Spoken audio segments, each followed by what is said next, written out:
Hello everyone, and welcome to another video case presentation, this time demonstrating the insertion of a Capsule Monarch G-tube, which is a kind of feeding tube, in a patient who has undergone a total gastrectomy. The patient is a 75-year-old man with a history of emphysema, learning difficulties, and benign prostatic hypertrophy, for which he has had a transurethral resection of the prostate 7 years ago. 4 years ago, he presented to another hospital with dyspepsia and iron deficiency anemia. An upper GI endoscopy showed a malignant-looking lesion in the upper stomach, 45 to 50 centimeters from the incisors. Histology confirmed an adenocarcinoma, and staging with CT scan and laparoscopy indicated T3N0M0 disease. After discussion in an MDT meeting, he was treated with 4 courses of neo-adjuvant chemotherapy using the FLOT regime, comprising fluorouracil, leucovorin, oxaliplatin, and docetaxel. After chemotherapy, the patient underwent a D2 total gastrectomy. The D2 means that N1 and N2 lymph nodes were removed along with the stomach. During lymph node dissection, the capsule of the spleen was damaged, and so a splenectomy was also performed. In this diagram, the proximal resection margin at the lower esophagus is labelled A. The distal resection margin is just beyond the pylorus. In addition, the jejunum was transected approximately 40 centimeters distal to the DJ flexure, and this transection is labelled B/C in the diagram.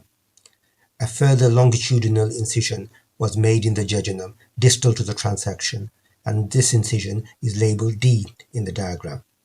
Following gastrectomy, gut continuity was achieved by performing an end-to-side esophago-jejunostomy and an end-to-side jejunostomy. Limb C was anastomosed to A and limb B was anastomosed to D, as shown in the diagram. In addition, a feeding jejunostomy tube, which was basically a 15 French Freca peg tube, was inserted distal to the jejunostomy. He made an uneventful post-operative recovery, and the final staging was T4A N0 M0, and the resection margins were clear, making this an R0 resection. The Mandard score was 4 out of 5. The Mandard score is a grading system used to evaluate the response of tumours to neo-adjuvant therapy, particularly in gastric and esophageal cancers. It assesses the degree of tumour regression after treatment, with scores ranging from 1 to 5. A higher score typically indicates a poorer response to chemotherapy. It was decided to administer further adjuvant chemotherapy, and another 4 cycles of FLOT were administered. He had difficulty maintaining weight following the operation, with a BMI of 16 to 17 kilograms per meter squared. It was therefore decided to keep the feeding jejunostomy tube in long term in order to provide supplementary nutrition. He would typically receive 1,000 mils of Nutrison overnight, which equates to 1,000 kilocalories. CT scans 3 years ago and 1 year ago showed no evidence of tumor recurrence, although he did have a large incisional hernia.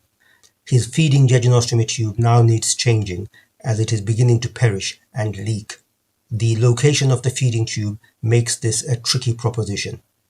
In addition, the community nutrition team have requested that we replace the old tube with a Capsule Monarch G-tube. The procedure is being performed under deep propofol sedation. We start with a standard gastroscope to assess the situation. The esophago-jejunostomy was located at 35 centimeters ab-oral. We travel down the jejunal limb as far as the scope will allow, but unfortunately we do not encounter the feeding tube or the jejunal anastomosis. We need a longer endoscope. Hence, we try again, this time with an Olympus single balloon enteroscope, but without the overtube, to simplify things. With the longer endoscope, we were able to reach the jejunal anastomosis, as can be seen from the still photograph. One limb of the anastomosis is bile stained, that is the left limb in the picture, whilst the other limb is not bile stained. The bile-stained limb is likely to lead up to the duodenum and papilla of Vata.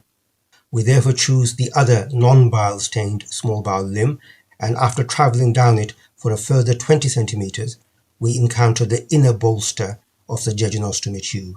Again, this is basically a 15 French Frecker peg tube made by Fresinus.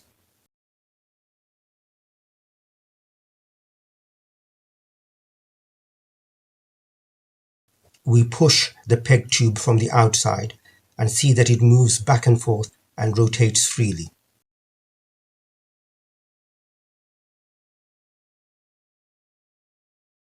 Next, we pass a 25mm snare down the channel of the endoscope and grab the feeding tube just below the bolster.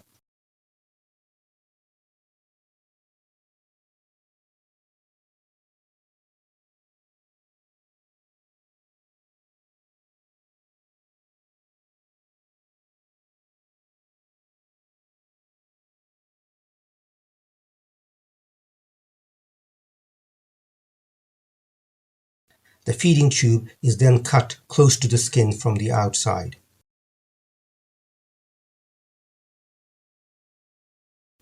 Next, a 14 French Capsule Monarch G-tube is used to push the old feeding tube along the track and into the jejunal. The Monarch tube follows through the track and its tip can be seen in the jejunum. The tip of the Monarch tube has a self-lubricating capsule which encases the inner bolster of the tube. The capsule can be likened to a chrysalis in which a caterpillar is developing, and the bolster can be likened to the wings of the future butterfly. The capsule can be split by pulling on the tether on the end of the Monarch tube and removing the stiffener. As the capsule splits and falls away, the bolster unfolds like a monarch butterfly emerging from its chrysalis.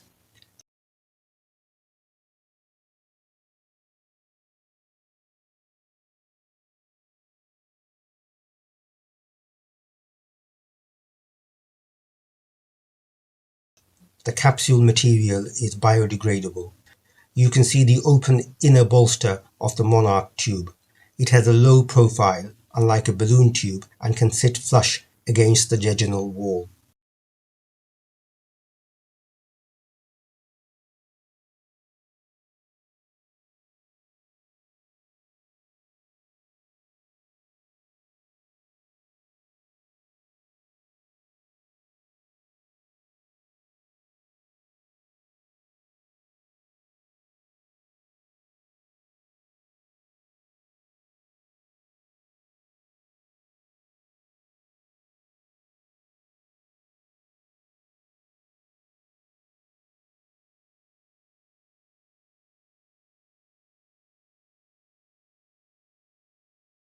Once we are happy that the Monarch tube had been correctly deployed, the old feeding tube is extracted through the mouth.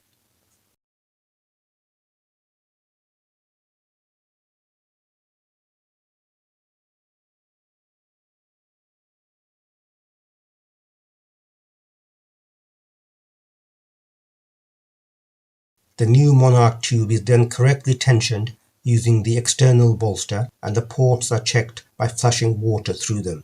The patient went home after 2 hours of observation. If the Monarch tube needs to be changed in the future, this can be done in the community without the need for further endoscopy using a cut and push technique. I hope you enjoyed this video. See you in the next one. Bye for now.